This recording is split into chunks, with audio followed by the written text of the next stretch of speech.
আসসালামু আলাইকুম আমার প্রিয়জনেরা, আশা করি যে যেখানে আছেন সবাই ভালো আছেন, সুস্থ আছেন এবং নিরাপদে আছেন।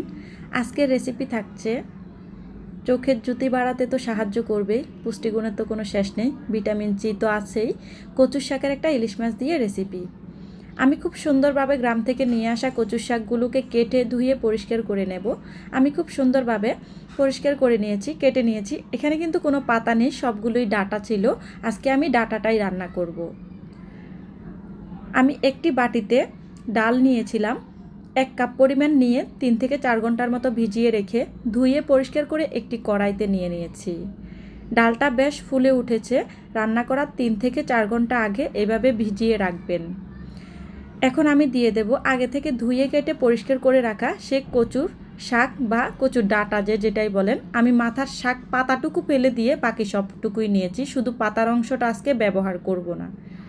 একটি লাইক দিয়ে ভিডিওটি শুরু থেকে শেষ পর্যন্ত দেখার অনুরোধ রইল। রেসিপিস বাই নাবিল মাম্মাম চ্যানেলটিকে যারা এখনও সাবস্ক্রাইব করেননি, অনুরোধ করব চ্যানেলটিকে সাবস্ক্রাইব করে সামনে এগিয়ে যাওয়ার জন্য উৎসাহ দেওয়ার। আমি একটি বড় সাইজের ইলিশ মাছের থেকে মাথার আর লেজের অংশটা নিয়ে নিয়েছি। মাথা পুরোটাই নিয়েছি, খুব ভালোভাবে ধুয়ে কেটে পরিষ্কার করে মাথার অংশটা নিয়েছি। এখন আমি এখানে ব্যবহার করব কাঁচামরিচ আর পেঁয়াজের একটা মিশ্রণ।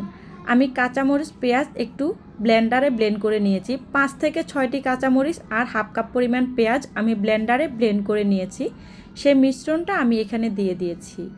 আপনারা চাইলে এখানে আস্ত কাঁচামরিচটাও ব্যবহার করতে পারেন। আমি একটু শিলপাটায় ব্লেন্ডারে বেটে দিয়েছি। আমি 1 চা চামচ পরিমাণ জিরে বাটা দিয়েছি। যারা কচু শাকে জিরে বাটা খেতে পছন্দ করেন না, তারা চাইলে না দিলেও চলবে। আমি হাফ চা চামচ পরিমাণেরও একটু কম আদা বাটা দিয়েছি।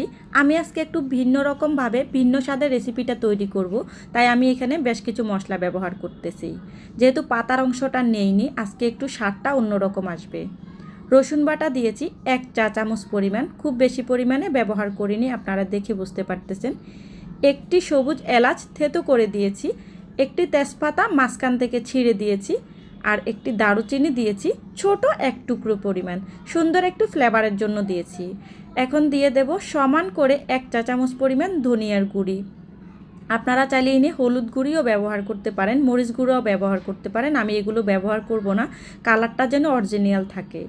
লবণ দিয়েছি স্বাদ মতো দিয়ে এখন আমি এখানে গরম পানি দিয়ে দেব। যেহেতু বড় ডাল ব্যবহার করেছি, তাই আমি এখানে ছোট্ট বাটিতে 1 বাটি পরিমাণ গরম পানি দিয়েছি, যেন ডালটা কচুটা খুব ভালোভাবে সুন্দরভাবে তাড়াতাড়ি সিদ্ধ হয়ে যায়। আমি খুব বেশি পরিমাণে পানি দেইনি, এমনিতে কিন্তু পানি ছাড়বে, তবু ডাল আর কচু সিদ্ধ হওয়ার জন্য অল্প পরিমাণে ছোট্ট একটি বাটিতে আন্দাজ করে পানি দিয়ে ঢাকনা দিয়ে ঢেকে চুলায় বসিয়ে দিয়েছি। চুলার আঁচটা আমি অন করে দিয়েছি। শুরুর দিকে একটু বাড়িয়ে দিয়ে রাখবো, তারপরে চুলার আঁচটা আমি কমিয়ে দেব।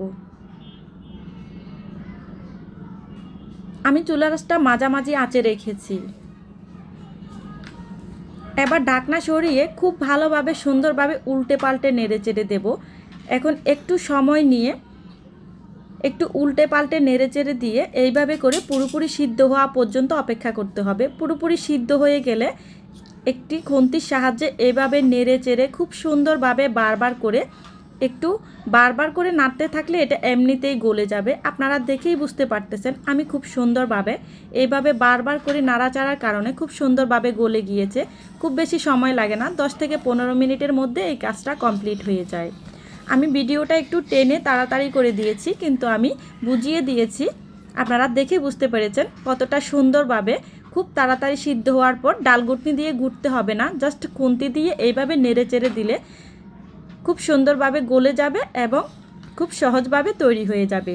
এখন আমি এটাকে বাগার দিয়ে দেব। এটা কমপ্লিটভাবে ঘুটনি দিয়ে ঘোটা লাগেনি, খুন্তি দিয়ে কমপ্লিটভাবে একদম ঘুটা হয়ে গেছে। এখন আমি পাশে একটি চুলায় তেল বসিয়ে 1 টেবিল চামচ পরিমাণ পেঁয়াজ কুচি দিয়েছি, আর দিয়ে দেবো 1 টেবিল চামচ পরিমাণ রসুন কুচি আর একটি শুকনো মরিচ আমি এইভাবে ভেঙে দিয়েছি। দিয়ে শুকনো মরিচটা আর পেঁয়াজ রসুনগুলো একটু হালকা বাদামি কালার হয়ে আসলে আমি এখন এই মিশ্রণটা কচুর সঙ্গে অ্যাড করে দেব। আমি কিছুটা পরিমাণ কচু আমি এখন এইখানে দিয়ে দেব।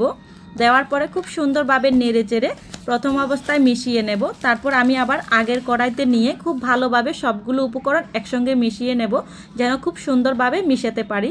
কারণ এটা যেহেতু ছোট্ট একটি কড়াই, এখানে মেশানো যাচ্ছে না, তাই আমি কড়াইটা আবার চেঞ্জ করে নিয়েছি। এইভাবে করে আবারও 2 মিনিটের মতো রান্না করে নিলে কমপ্লিট হয়ে যাবে সুস্বাদু হেলদি কচু শাকের একটা ভীষণ মজাদার ইলিশ মাছের রেসিপি।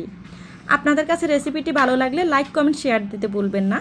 রেসিপি কেমন লেগেছে অবশ্যই কমেন্ট বক্সে জানাবেন। রেসিপি ভালো লাগলে বাসায় একবার ট্রাই করবেন, অনুরোধ রইল। মাসে একবার, বছরে 2-3 বার, অন্ততপক্ষে 15 দিনে একবার খাওয়ার চেষ্টা করবেন। যত বেশি কচুর শাক খাবেন শরীরের জন্য অনেক উপকারে দেবে, চোখের জ্যোতি বাড়বে। ভুল ত্রুটি ক্ষমা সুন্দর দৃষ্টিতে দেখবেন। আল্লাহ হাফেজ।